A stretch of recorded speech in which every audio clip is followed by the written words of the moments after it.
língua, ela é sempre usada como uma ferramenta de poder.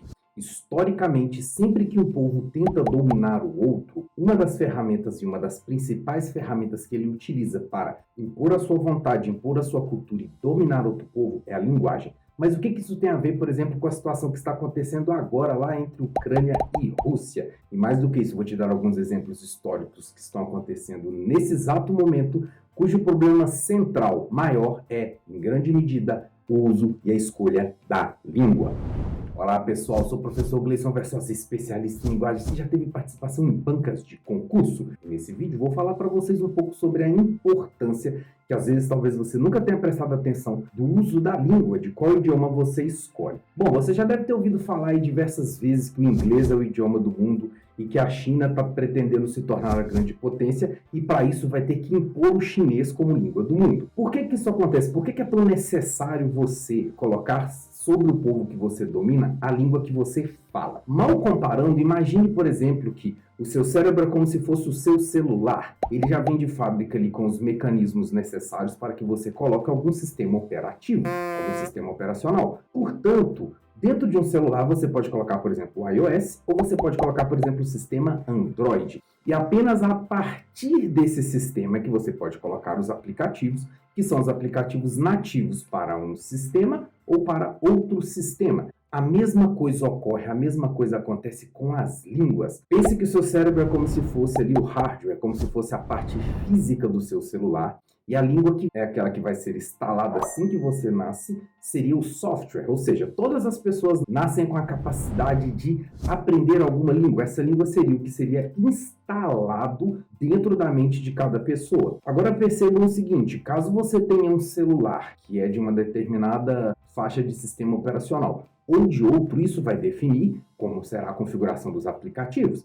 A mesma coisa acontece com as suas ideias. Se você pensa em português, é diferente do que se você pensa em alemão, ou se você pensa em alguma outra língua. Mais do que isso, você começa a ter pontos de contatos de semelhança. Então, quando você diz para outra pessoa, olha, o seu sistema é Android, o meu também é Android. Isso vai gerando uma certa empatia e isso vai fazendo com que as pessoas se identifiquem e como elas não se tornem rivais de certa forma. Claro que na questão do idioma a coisa é um pouquinho mais profunda. Então, se você pegar o conflito que está acontecendo lá entre Rússia e Ucrânia, uma das questões que está envolvida ali é que grande parte do povo ucraniano fala russo.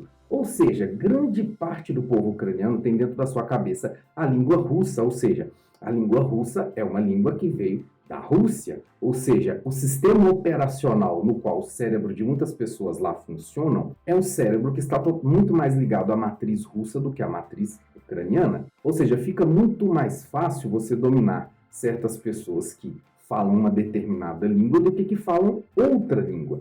Então é mais fácil porque existem mais pontos de identificação. Hoje nós temos um grande problema no mundo, não só ali, mas entre outras potências, como por exemplo o Irã e a Arábia Saudita. Ali também é um problema de questão linguística. A Arábia Saudita fala árabe e o Irã não fala árabe, fala uma língua persa, que é o Farsi. E ali existe uma discussão muito grande no mundo islâmico, porque a língua árabe tem que ser usada para ler o Corão e o povo iraniano não usa a língua árabe. Isso faz com que esses países sejam rivais, sejam inimigos, por conta de uma questão linguística. Mais do que isso, se você lembrar historicamente, o que os romanos faziam quando chegavam no lugar? A primeira coisa, para romanizar o lugar, você coloca o latim como língua oficial. A língua oficial serve para que os povos dominados eles sejam obrigados a viver nessa língua. Então, os contratos só vão valer em determinada língua, um casamento só vai valer em uma determinada língua, as pensões só vão valer em determinadas línguas, se você comprou ou vendeu um terreno só vale em determinada língua, isso é a língua da burocracia. E para isso você tem que aprender a língua da elite dominante, que era o que acontecia no Império Romano. Por isso que o latim se difundiu dessa forma tão grande, a gente tem tantas línguas que são filhas do latim. Porque nesse período, a partir do momento da expansão, todas as pessoas tinham que falar latim. Pense no caso brasileiro também, quando os portugueses chegaram aqui no Brasil, imediatamente já começaram a fazer com que o português fosse a língua oficial. Passado todo esse tempo, as línguas indígenas, por mais que ainda existam no Brasil, elas não são mais consideradas como língua oficial. E perceba como o povo brasileiro, no modo geral, esse povo tem um pensamento, um modo de falar muito mais conectado ao português do que conectado às tribos indígenas que aqui existiam. Um dos fatores que fazem isso é o fato de que as palavras nas línguas indígenas, por exemplo, para nós, soam difíceis. Isso aconteceu comigo recentemente, que eu estava lá no norte do país, e a gente vê que muito nome de muita coisa, de muita fruta, sei lá, de coisas de lá da selva, são difíceis para quem não está habituado. Isso é uma barreira natural para que você se identifique com um determinado povo. Então, quando o português acabou se tornando a língua oficial do Brasil, e nós tivemos isso através de uma imposição, essa língua oficial, ela se torna o sistema operacional no qual o seu cérebro vai funcionar. Lembrando que o sistema operacional vai ser aquele que vai definir os aplicativos. Então, se existe um aplicativo para o iOS, ou se existe um aplicativo para o Android, eles terão que ser pelo menos um pouquinho diferente um do outro, porque o sistema operacional é outro. A mesma coisa vai acontecer com as ideias que você tem dentro da sua cabeça. Então, quando você coloca a língua dentro de uma cultura de um povo e essa sua língua passa a ser adotada, a partir desse momento você começa a ter poder sobre esse povo.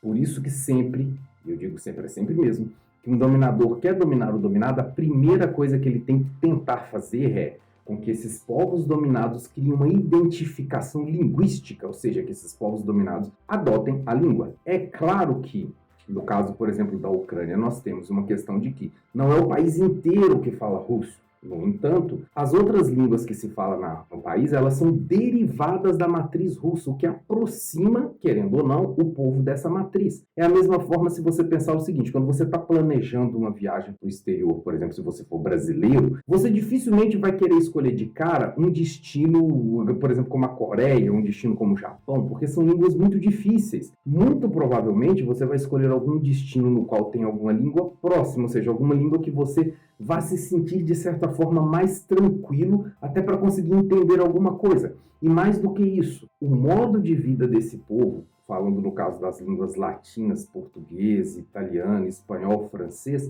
o modo de vida é muito parecido com o brasileiro, dentre outras coisas porque nós tivemos uma origem comum, ou seja, nós tivemos uma origem cultural e linguística que nos aproxima. Portanto, todas as vezes que você vê algum grupo tentando colocar algum tipo de linguagem, é porque esse grupo está querendo dominar você. Gostou desse vídeo? Deixa o like. Não gostou? Deixa o dislike. E não se esqueça de se inscrever aqui no canal para vídeos relevantes como esse. E até a próxima!